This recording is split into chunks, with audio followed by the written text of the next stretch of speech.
Making the bus?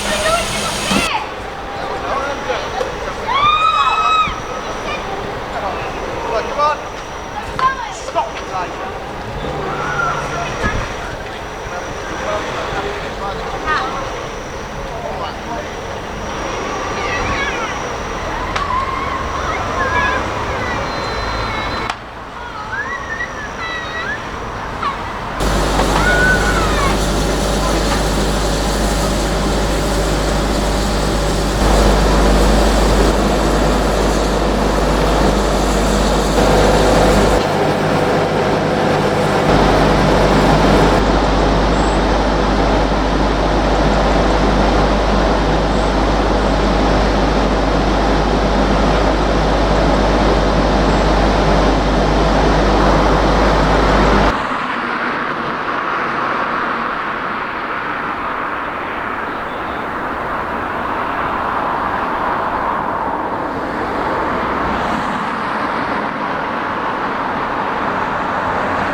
scared of like scaring me.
Mike Pearce. And tell me about the locomotive.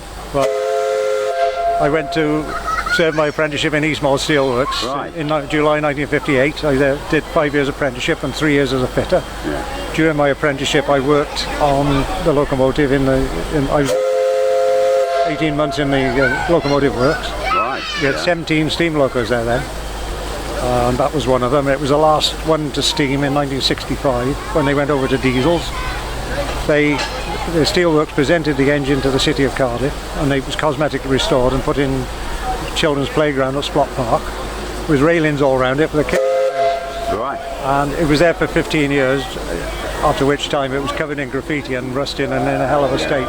The council decided to sell it to put a new climbing frame for the children, and they only advertised it in the South Wales Echo.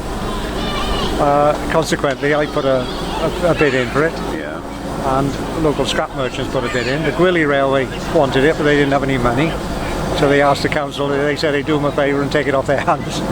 That narrowed it down somewhat. The Steelworks, when they heard that it was being sold, they said they don't mind who bought it as long as it wasn't scrapped. Yes. So anyway, after a bit of a saga, I acquired it in late 1979. And where did it go then? I took it to the Dean Forest Railway, where I was a mechanical engineer, voluntary, and over many years I stripped it down at the Dean Forest, and in 1995 I moved to Llangollen to work full-time on the Llangollen Railway. Really? And I took it up there in pieces, and we're working on Wednesday nights with a friend of mine, we completely overhauled it, took it right to pieces, cylinder block out. So how many years did that take? The actual restoration? Yes. Serious restoration took about 3.5, 4 years. And then I put it back into in 2003 it ran first, and we ran it on passenger trains. And about 8 years ago, our regular Thomas engine broke down seriously. Oh, I see. So we hurriedly converted mine from a saddle tank to a side tank with a number 1 on it and a face, and converted it to Thomas. And it ran like that for 2 years, and then the other engine was restored. So it went back as its normal self, running ordinary passenger trains until 2 years ago, when the other engine was sold, so mine became the permanent Thomas. Oh, I see. And how long has it been the blue livery? The Thomas livery, you might say? It's been about 2.5 years now. Yeah. In that time, it's travelled to Denmark, Holland, Belgium on numerous occasions. The Isle of Wight, Scotland, all parts of the British Isles. It's probably the most travelled engine anywhere. And do you always drive it? Do you come down with it and drive it? I drive it. I go with it when I can, but a lot of the time I just send it, and the railways hire it. They supply their own crew. I try and go abroad with it as much as I can. I've had a lot of fun there. So when's she due to return now to Llangollen? Is it next week sometime? Oh no, it's living at Barry now until February. All right. It's going to be repaired, running repairs. And be inside the shed, which it'll be in the shed at the skill centre, and I can do some work on it. Middle of February it goes to the Kent and East Sussex Railway, and then it starts its programme for the season. In May it goes to the Danish National Railway Museum, so I'll be over there for a week with it. Fabulous. Oh, it's great. I've had lots of fun with it. So sorry, just remind me again, how old is she? When was she built? It was built by the Hunter Engine Company of Leeds in 1937, and it ran all its life in Eastmoor Steelworks. So she's 80 years then? Yeah. She's 80 years old now. Excellent. Coming up. Oh, I mean, the children love it, don't they? I mean, this morning to see their faces. Oh yes. They see. I mean, they don't know it's not Thomas. I get a lot of pleasure out of. Yes. And apart from this engine, which has given me a lot of fun over the years and taken me to places I never ever dream about. Being a regular driver at Llangollen and Dean Forest and other railways, I've met some amazing people along the way. I've shared the footplate with the Royal Princes, Harry and William, and numerous TV personalities doing travel programmes, you name it. Well, I was lucky many years ago when Tornado first came out to have a cab ride in that. That was on the West Somerset. But now to do that privately is so expensive. But I've done Tornado and Flying Scotsman on my 50th birthday when it was on the East Lancs Railway. But the day I got there, it failed. Oh, no. So but at least I did a cab ride in Nunney Castle. Right, good, But I mean, those are the days when you can have a cab ride, but now you've got to have inspectors there, you've got to have some certificates, it's a shame. But no, but we've enjoyed it today, and appreciate you talking to me.